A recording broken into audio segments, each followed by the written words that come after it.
शलोम शलोम शलोम। प्रभु यीशु मसीह नासरी के नाम में हम शुरू करते हैं पवित्र शास्त्र के उन वचनों से जो हमारे लिए चमत्कार ला सकते हैं आत्मिक जीवन में, अलौकिक। क्योंकि भौतिक संसार की ज़रूरतें मनुष्य की जब अपनी हदें लांघ जाती हैं, तब जो हम मसीही कहलाते हैं वंचित होते चले जाते हैं धीरे धीरे आत्मिक आवश्यकताओं से, उन्नति से। ये आधार है एक भौतिक संसार की ज़रूरत जो शरीर की है, और एक आत्मा की है जो अनंत जीवन के लिए है। और पुनरुत्थान कैसा हो, मतलब हमारा नया जीवन कैसे लगातार उन्नति और उन्नति पाए, और वो सब ज़रूरतें जो भौतिक संसार की भी शरीर के लिए आवश्यक हैं उसकी भी पूर्ति हो, पूरी तरह से संतुष्ट वाला जीवन हो। और इसीलिए तो बलिदान हुआ प्रभु यीशु का। प्रभु यीशु ने जो अपना बलिदान किया हमारे लिए, हमारे पापों के लिए, अर्थात उन तमाम कमियों के लिए जो हम पापों के दायरे में देखते हैं कि मनुष्य के जीवन में आती है। तो इस हिस्से को जो पवित्र शास्त्र में पहले से ठहरा दिया गया है, निश्चित कर दिया गया है और समझाया जाता है कि हम इसको अगर पहचान लेते हैं तो निश्चित हमें प्रभु यीशु के वचन को क्लेम करना आ जाएगा, जैसा मूसा ने किया। मूसा ने परमेश्वर को बोला, जब परमेश्वर बहुत गुस्सा हो गया और नाश करने पे तुल गया, तो परमेश्वर को समझा रहा है मूसा, सोचिए ना, कि तू ही ने कहा था और लोग कहेंगे कि देखो इनके परमेश्वर ने इनको निकाला और वहाँ ले जाके जंगल में मार डाला। आज हम भी जंगल में हैं, और जो हमारा प्रभु यीशु है वो जीवन देने वाला, जो जीवन की रोटी है, इस जंगल में मरने के लिए नहीं लाया है। उसने बलिदान दिया है कि पूरा पूरा उद्धार हो, पुनरुत्थान हो, अनंत जीवन में प्रवेश, उसके साथ आनंद मनाए। तो वचन की वो सच्चाई को अब हम शुरू करते हैं। हम मत्ती 4:4 निकाल लें। जो मत्ती 4:4 में बोला गया है, प्रभु यीशु ने अपने ही वचन को जो व्यवस्था विवरण 8 में बोला गया है, बताया गया है, उसको पूरा कर रहे हैं। अगर हम इसको कहते हैं कि वचन का पूरा होना व्यवस्था का पूरा होना है, तो बिल्कुल है, और ये पवित्रता को दिखाता है, क्योंकि इसी तरह से जुड़ा हुआ है। प्रभु के लहू और मांस को यहीं से हम पहचानते हैं कि अगर हमें उसके लहू और मांस की पहचान नहीं है। बहुत खूबसूरत सच्चाई आज हम जान रहे हैं, और ये सच्चाई को बोलने के पहले मैं बहुत विशेष बात बोलना चाहता हूँ जो हमेशा मेरे आत्मा, मन, प्राण, विवेक में रहती है। और वो पहली बात रहती है कि आज का दिन जो मुझे मिला है, सिर्फ आज का दिन है, और इसमें मैं पूरी वफादारी, ईमानदारी और आज्ञाकारिता से पिता, पुत्र, पवित्र आत्मा के साथ रहना चाहता हूँ, ईमानदारी से। और प्रत्येक बात मेरे जीवन की जो आज बोली जा रही है, जो हो सकता है आखिरी हो, तो इस पर मेरी कामना और इच्छा रहती है कि वो सामर्थ जो तेरी है इन वचनों के साथ जुड़ी रहे, और ये हमेशा तेरे प्रकाश में लोग जब भी सुने तो प्रकाशित हों।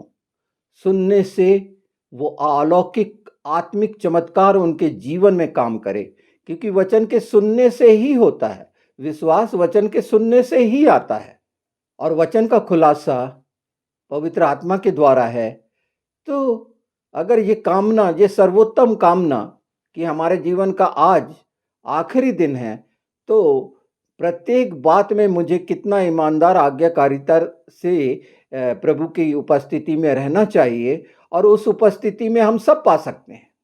मैंने पहले कह दिया कि भौतिक संसार की ज़रूरतें हमारे लिए उपलब्ध हैं, पर जब ये कामना अति स्तर पर पहुंच जाती है और शरीर, लालसा, घर, ढोर डंगर, नौकरी, चाकरी और इसमें जब लिप्त हो जाता है, तो निश्चित जब इसमें मनुष्य फंसता है तो वहां से आत्मिक मरापन शुरू होता है। यहाँ पर आप सुनिए 8:3।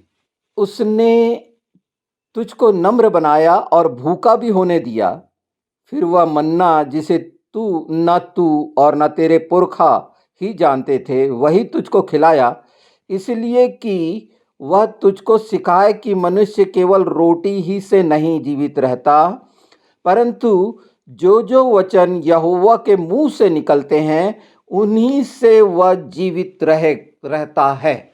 एकदम साफ हो गया अब हमारे सामने। इसलिए ये सच है कि प्रभु यीशु ने इसी बात को, जो उनका खुद का वचन है, प्रमाणित करे, सत्यापित करे। मत्ती 4:4 में प्रभु यीशु इसे उस स्थान पर साबित कर रहे हैं, मतलब संसार के उस स्थान पर जहां परीक्षा हो रही है, जहां हम सब परीक्षा में हैं। और जवाब प्रभु यीशु का है वही जो व्यवस्था विवरण 8:3 का है। देखिए 4:4 में लिखा है, मनुष्य केवल रोटी से ही नहीं परंतु हर एक वचन से जो परमेश्वर के मुख से निकलता है जीवित रहेगा। इन सच्चाइयों के साथ जब हम आगे बढ़ते हैं, और शैतान को उसके बाद डांटा जब उसने बोला तू ये बना दे पत्थरों को कह और रोटी हो जाए, तो भौतिक जरूरतों में फंसाता है शैतान। प्रभु यीशु ने कहा स्वर्ग से उतरी रोटी मैं हूं, जीवन की रोटी मैं हूं, और यह साबित होता है वचन से कि मैं स्वर्ग का हूं, पृथ्वी का नहीं। अर्थात ये सब जो हम उसकी संतानें हैं, उसकी भेड़ें हैं, उसके भाई बंधु हैं, हमने जैसो भी रिलेशन उसके साथ रखा है, तो उसके साथ स्वर्गीय स्थानों में है। क्योंकि प्रभु यीशु का लहू और मांस जो जल और रोटी है, जिसे लोग खाने से इनकार कर देते हैं और कर दिए थे, और खाते हैं तो ये याद नहीं रहता कि हम क्या खा रहे हैं।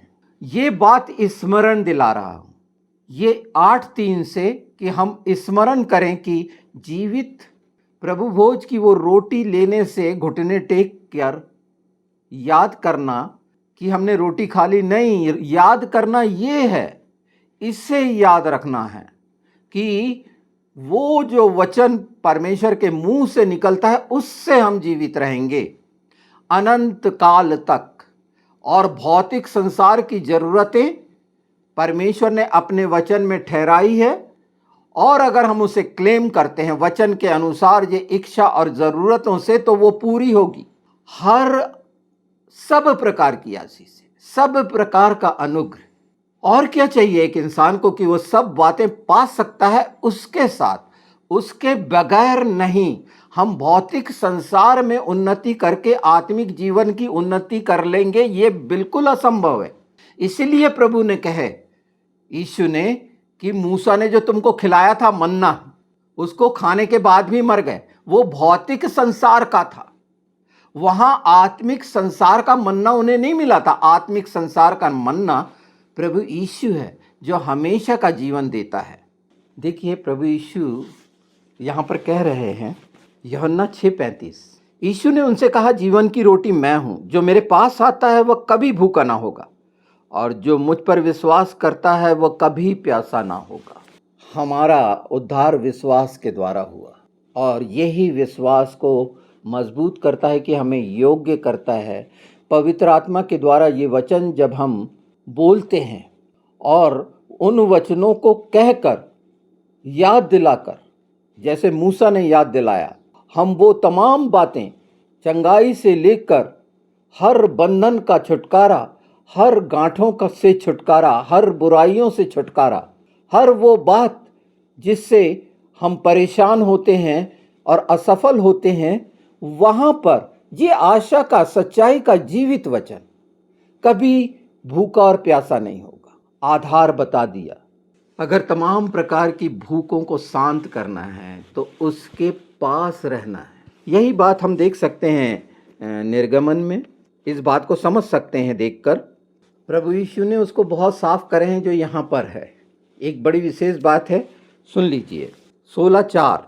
तब यहोवा ने मूसा से कहा, देखो मैं तुम लोगों के लिए आकाश से भोजन वस्तुएं बरसाऊंगा। यहोवा कह रहा है मूसा से कि मैं वो तमाम आकाश मतलब स्वर्ग, ये आकाश से जो मिल रहा है भौतिक संसार का, और जो स्वर्ग से मिलेगा, आकाश को हेवंस कहा गया है।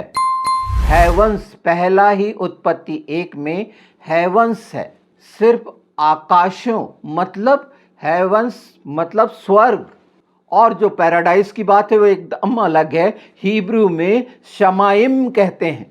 तो यहाँ पर बरसाऊंगा और ये लोग प्रतिदिन बाहर आकर जाकर प्रतिदिन का भोजन इकट्ठा करेंगे। इससे मैं उनकी परीक्षा करूंगा कि ये मेरी व्यवस्था पर चलेंगे कि नहीं। और इसी बात को प्रभु यीशु ने स्पष्ट कर दिए यूहन्ना में 6 में कि कौन भूखा नहीं होगा, जो करीब है।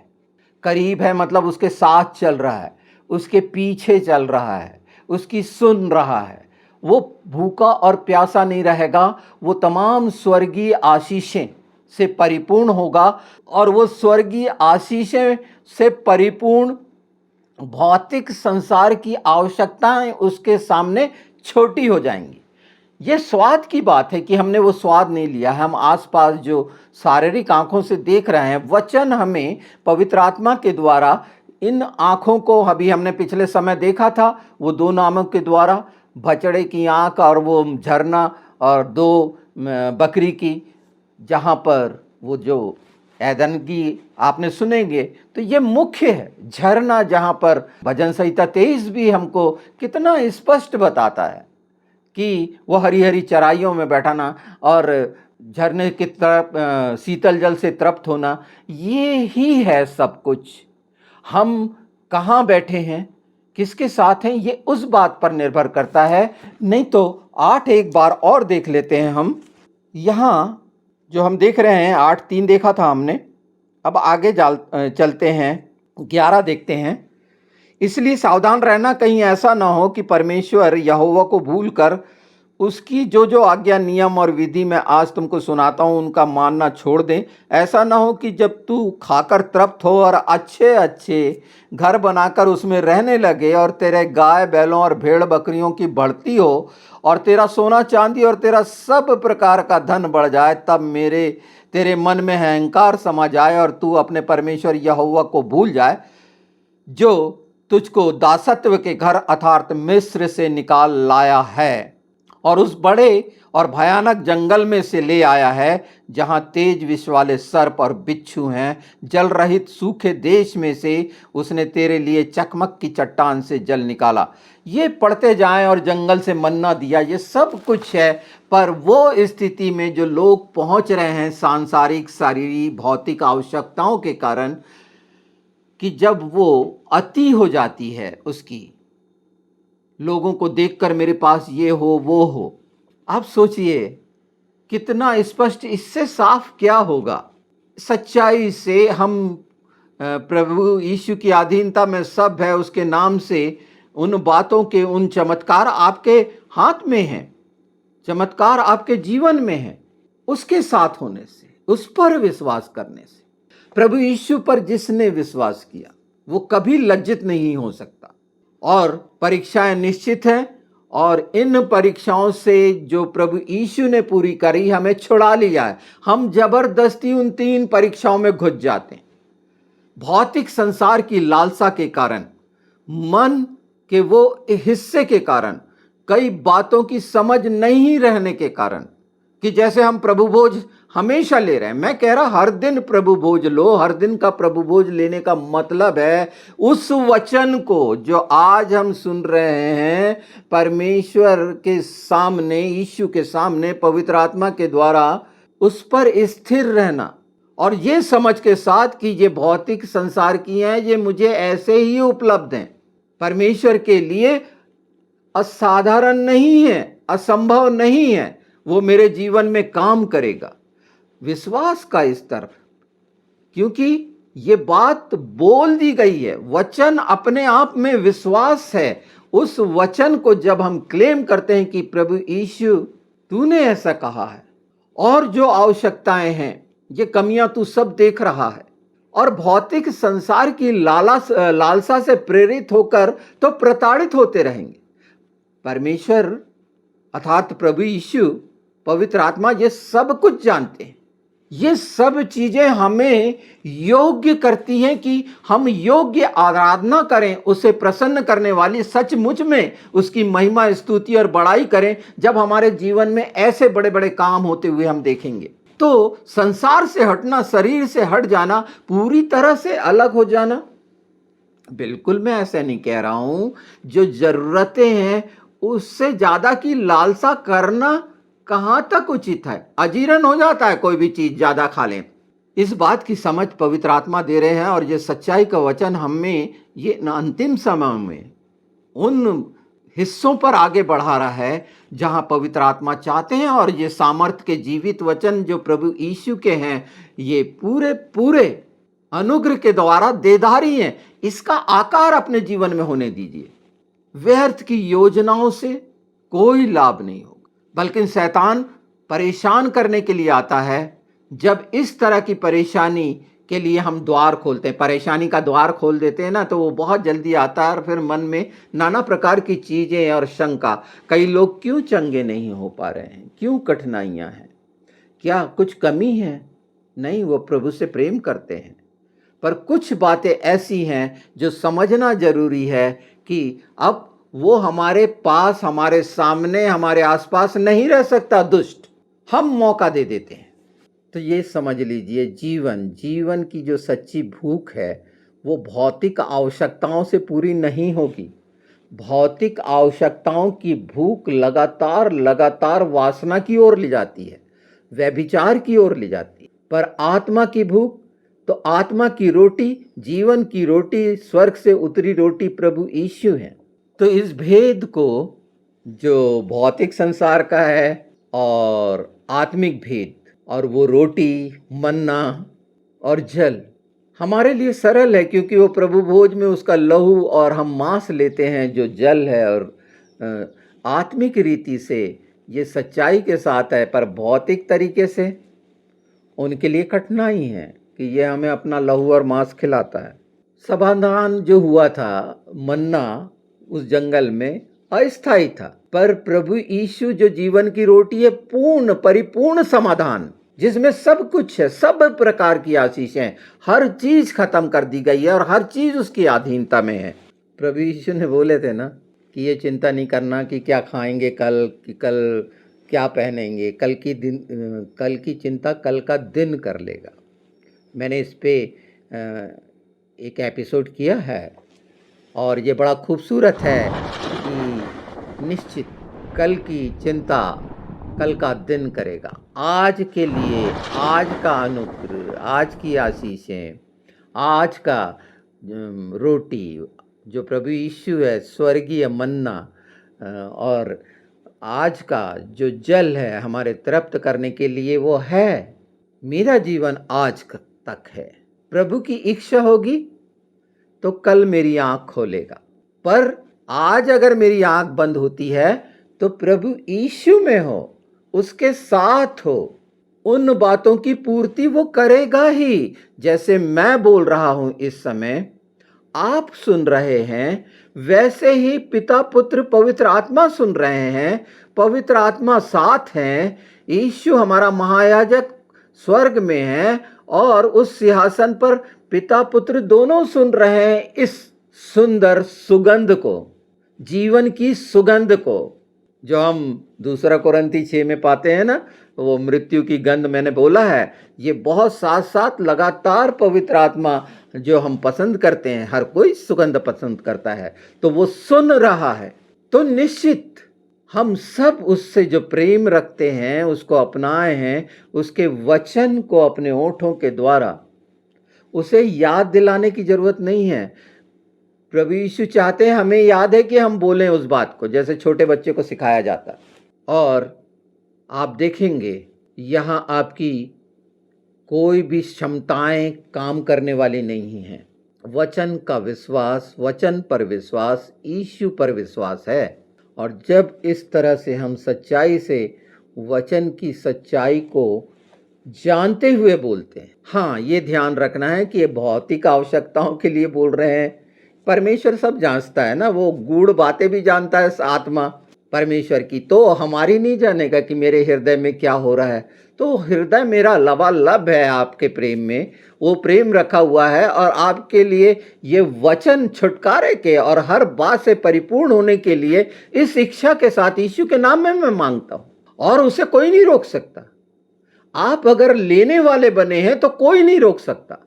इस सच्चाई को ग्रहण करके संकल्प और प्रतिज्ञा और वाचाएं परमेश्वर के साथ रखते हैं कि मैं ऐसा ही करूंगा, मैं ऐसा ही बोलूंगा, और वचन की वो हिस्से जो प्रत्येक और प्रत्येक अनमोल सामर्थी मोती हैं और परमेश्वर के शक्ति और सौंदर्य और प्रेम से परिपूर्ण है, वो आपके जीवन को नया कर देंगे, आनंदित कर देंगे, शांति दे देंगे।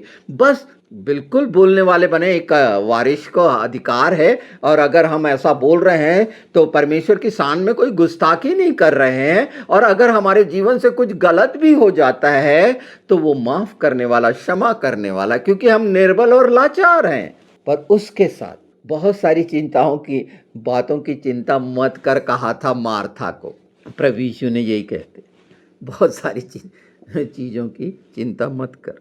तो यूहन्ना 6 पूरा पढ़ना, वो सब जंगल का दृश्य सामने आ जाएगा, जैसे वहाँ का था जो व्यवस्था विवरण 8 में, और निर्गमन 16 मैंने बता ही दिया। इन बातों का सिर्फ यहीं तक है, हाँ करना है तो प्रकाशित वाक्य की वो सब बातें पूरी होंगी कि जो कलीसिया में 7 कलीसियाओं के जो अवगुण हैं वो दूर हो जाएंगे, चिंताएं खत्म हो जाएंगी, एक नया जीवन निश्चित। अगर जो हम लालसा रखते हैं तो ये वचन आप सब के लिए फलदायी होगा, देदारी होगा अनुग्रह के द्वारा, और लगातार इस पे हम जाएंगे कि पवित्र आत्मा के बहुत अद्भुत और अनोखे काम है।